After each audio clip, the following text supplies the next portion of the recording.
અનૈતિક દેહ વ્યાપારનો મામલો સામે આવ્યો છે। પોલીસે 4 સામે એફઆઈઆર નોંધી છે। મકાન માલિક દીપક દિવ્યકાંત ત્રિવેદી અને પત્ની જાગૃતિ ત્રિવેદી પોતાના મકાનમાં મહિલાઓને બોલાવી દેહ વ્યાપાર ચલાવતા હતા। વેરાવળના ડાભોર રોડ પર ગોકુલધામ સોસાયટીની લક્ષ્મી ઉર્ફે રેશમા ઘનશ્યામ દિવાણ ગ્રાહકો સાથે રૂપિયાની કરતા હતા વસૂલી અને દરોડા દરમિયાન ગ્રાહક તરીકે આવેલ હિરેન કનૈયાલાલ વધવા ઉંમર વર્ષ 27 ઝડપાયો હતો। આરોપી પાસેથી 24,000નો મુદ્દામાલ જપ્ત કરાયો હતો। એક ગ્રાહક પાસેથી દીઠ 2,000 લેવામાં આવતા હતા। ભોગ બનનાર મહિલાને માત્ર 500 રૂપિયા આપતા હોવાનો ખુલાસો થયો હતો। પોલીસે ચારેય આરોપી સામે બીએનએસ કલમ 144(2), 54 તેમજ ઇમરોલ ટ્રાફિક પ્રિવેન્શન એક્ટ 1956 ની કલમ 3, 4, 5 હેઠળ ગુનો નોંધ્યો હતો।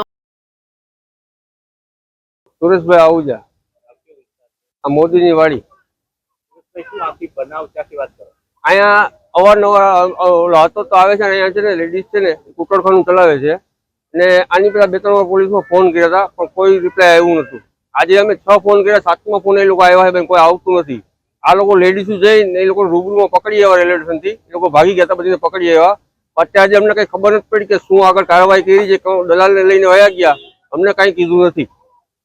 પ્રવૃત્તિ શું ચાલે છે? પ્રવૃત્તિ કુકરખાનું ચાલે છે। અહીંયા કોણ ચલાવે છે? અહીંયા કોઈ લેડીઝ છે એ ચલાવે છે, કારણ કે અમે આજે 6-7 મહિનાથી ચાલુ છે। અહીંયા તમે કેટલા વર્ષોથી અહીંયા રહ્યો છો? અહીંયા હું 8 વર્ષથી રહું છું।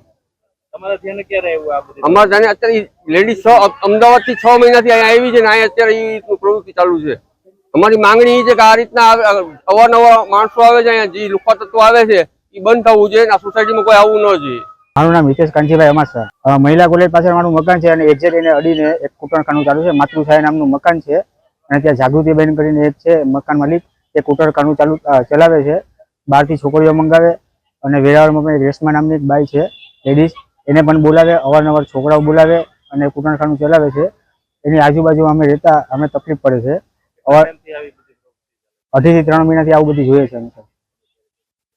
હા સાહેબ, 4 દિવસ પહેલા અમે પાટણ દરવાજા પાટણ પોલીસ ચોકીએ ફરિયાદ લખાવેલી છે અને આજે થોડુંક આ દેહ વેપાર વધી ગયો એના કારણે અમારે જનતા રેડ પાડવી જોઈએ। અમારી માંગણી એ છે કે બસ આ કૂટરખાનું બંધ થઈ જવું જોઈએ। સર, વેરાવળ શહેરમાં ટ્રાફિક મોરલ વિલેશનનો એક ગુનો દાખલ કરવામાં આવ્યો છે, શું છે? ગઈકાલે પોલીસને બાતમી હકીકત મળેલ કે કોલેજની પાછળના વિસ્તારમાં રામરસ ચોકીના વિસ્તારમાં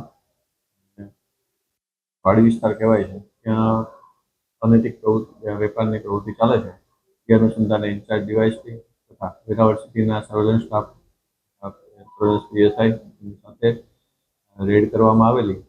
જે અનુસંધાને હકીકતને વેરીફાઈ કરી રેડ કરતા ત્યાંથી 2 પુરુષ અને 2 મહિલા અનૈતિક દેહ વ્યાપાર કરાવતા ઝડપાઈ આવે। આ કામે ભોગ બનનાર છે અને બહારથી બોલાવી અને તેની પાસેથી નાણાં દવાના હેતુસર વ્યવહાર કરાવતા હોવાનું સ્થાપિત થયેલું। અનુસંધાને પોલીસે કાયદેસરની કાર્યવાહી કરી immoral trafficking act, prevention act કલમ 3, 4, 5 અને ભારતીય ન્યાય સંહિતાની કલમ 144(2) અને 54 મુજબ ગુનો દાખલ કરી કાયદેસરની કાર્યવાહી આરોપીઓ કોણ હતા? લોકોની ફરિયાદ પોલીસ સુધી પહોંચી હતી?